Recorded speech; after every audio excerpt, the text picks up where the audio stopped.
Welcome to ஜூலிஸ் cooking. இன்றைக்கி நம்ம பார்க்க போகிறது மீன் குழம்பு. அதுக்கு தேவையான பொருட்கள்: 1 கிலோ பாகடா மீன் சுத்தம் பண்ணி வச்சுருக்கிறேன். ஒரு 8 தக்காளி, நாட்டு தக்காளி கட் பண்ணி வச்சுருக்கிறேன். 3 பெரிய வெங்காயம் பொடிசாக கட் பண்ணி வச்சுருக்கிறேன். 4 பச்சை மிளகாய் கீத்து வாக்கில் கட் பண்ணி வச்சுக்கிறேன். தேவையான அளவு கருவேப்பிலை, தேவையான அளவு கொத்தமல்லி, 50 கிராம் பூண்டு இடித்து வச்சுருக்கிறேன். மிளகுத்தூள் 1 ஸ்பூன், 1/4 டீஸ்பூன் மஞ்சள் பொடி, வெந்தயம் 1 டீஸ்பூன், சோம்பு 1 டீஸ்பூன், 1/2 ஸ்பூன் மிளகாய் பொடி, 1/2 ஸ்பூன் தனியா பொடி, ஒரு 50 கிராம் புளி கரைசல் கரைச்சி வச்சுருக்கிறேன். காஷ்மீர் மிளகாய் ஒரு 8, தேவையான அளவு தேங்காய், 1/2 ஸ்பூன் தனியா, சோம்பு 1 ஸ்பூன். இதெல்லாம் எண்ணெயில் வறுத்து பேஸ்ட்டு மாதிரி அரைச்சிக்கணும்.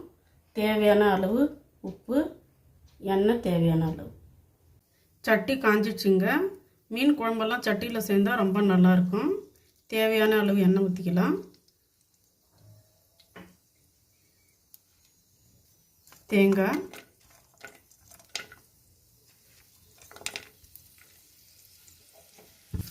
தனியா,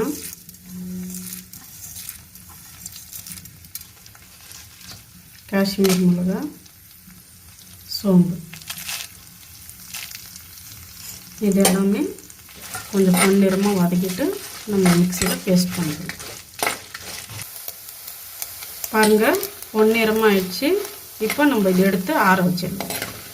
தேவையான அளவு எண்ணெய் ஊற்றிக்கலாம்.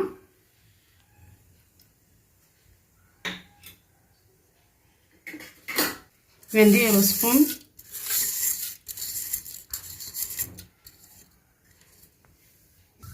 சோம்பு 1 ஸ்பூன்,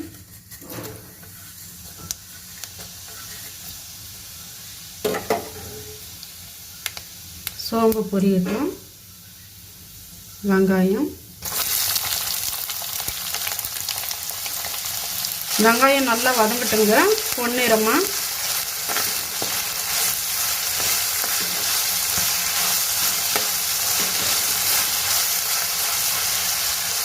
வெங்காயம் எவ்வளோ வதங்குதுங்களோ அவ்வளவு நல்லா டேஸ்ட் வருங்க.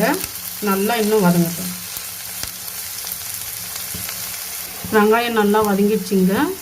இப்போ நம்ம கருவேப்பிலை போட்டுக்கலாம். அப்போ நம்ம வச்சுருந்தா 4 பச்சை மிளகாய்,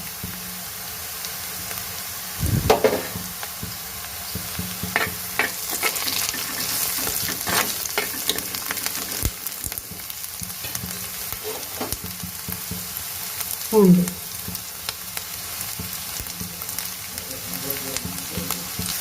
கொஞ்சமாக கொத்தமல்லி,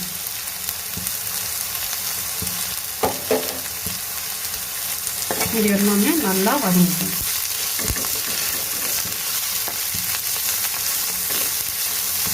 பச்சை மிளகாய், பூண்டு எல்லாம் வதங்கிடுச்சுங்க. நம்ம மிளகாத்தூள் போட்டுக்கலாம். தனியாத்தூள், மஞ்சத்தூள்,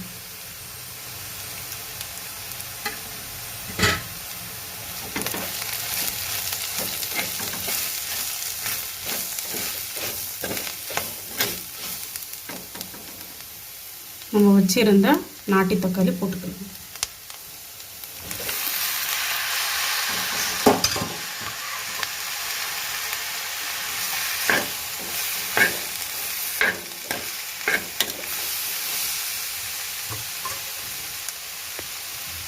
தேவையான அளவு உப்பு போட்டு இது கொஞ்ச நேரம் அப்படியே மூடி விடலாங்க.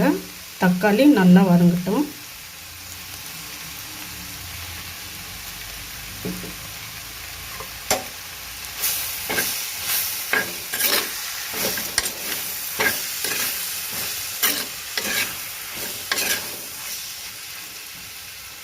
ஒரு 10 நிமிஷம் அப்படியே நம்ம மூடிடலாம். 10 நிமிஷம் ஆயிடுச்சுங்க. தக்காளி எப்படி வதங்கியிருக்குதுன்னு பார்க்கலாம்.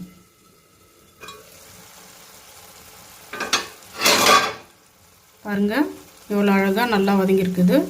எண்ணெய்லாம் நல்லா பிரிஞ்சு வந்துருக்குது. இப்போ நம்ம அரைச்சி வச்சுருந்த மசாலாவை ஊற்றிக்கலாம்.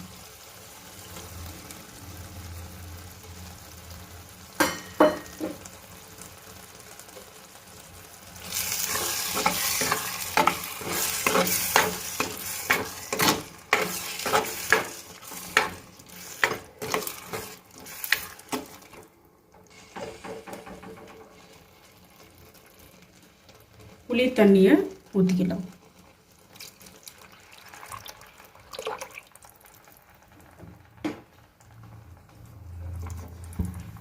எக்ஸ்ட்ரா 1/2 கிளாஸ் தண்ணி ஊற்றிக்கலாங்க.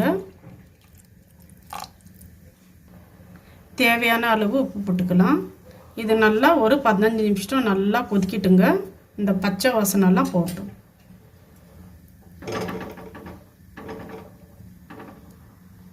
பதினஞ்சு நிமிஷம் ஆயிடுச்சு. எப்படி இருக்குதுன்னு பார்க்கலாம். பாருங்கள், நல்லா கொதிச்சுட்டு இருக்கு. பச்சை வாசனைலாம் கம்ப்ளீட்டாக போயிட்டுருக்கு. இப்போ நம்ம வச்சுருந்த மிளகு பொடியை போட்டுக்கணும்.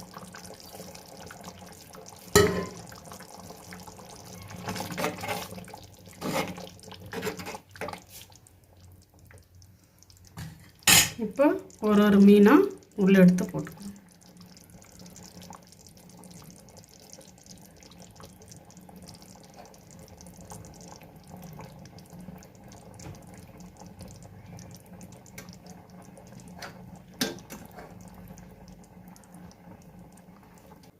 பாருங்கள், எல்லா மீனும் போட்டாச்சு.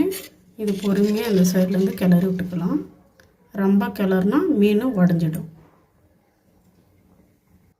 நம்ம வச்சுருந்த கொத்தமல்லி தழையை போட்டுக்கலாம்.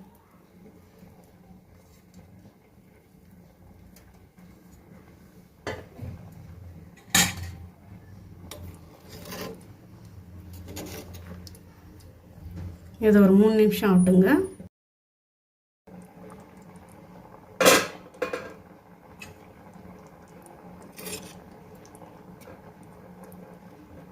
பாருங்கள், இவ்வளோ அழகாக வந்துட்டுருக்கு. மீன் குழம்பு ரெடி. சட்டியில் செஞ்சால் ரொம்ப சுவையாக இருக்குங்க. நீங்களும் ஒரு வாட்டி செஞ்சு பாருங்கள்.